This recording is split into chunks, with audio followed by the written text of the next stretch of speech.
Express Sport delivers the latest snooker news ahead of the World Snooker Championship. We're just one day away from the start of this year's World Snooker Championship, with anticipation ahead of the event beginning to bubble. Ronnie O'Sullivan has confirmed he intends to compete at the Crucible, having last been seen in competitive action back in mid-January.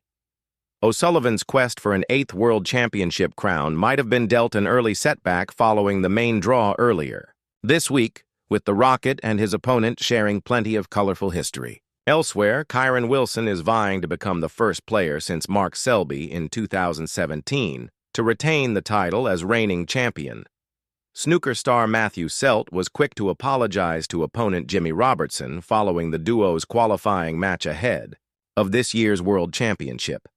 Selt had been accused of distracting his opponent while at the table during the 40-year-old's stunning comeback from 8-3 down. He told the World Snooker Tour, "I have to apologize and say sorry to Jimmy. He said that I was distracting him and putting him off. So this win, there is no good feeling whatsoever towards it." Selt later added, "My emotions are pretty numb, to be honest. Jimmy pulled me to one side after one of the frames and had a word.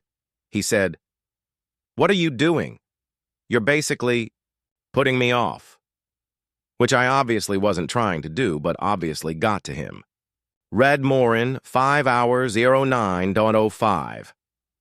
Amos Murphy, Ronnie O'Sullivan handed worst possible draw. Ronnie O'Sullivan's first-round draw has been described as one of the worst available by former snooker star Ken Doherty. The Potter, who was speaking to Gambling.com, explained, "It's one of the worst draws for those two players, but it's one of the best draws for the rest of us, because of the history between them.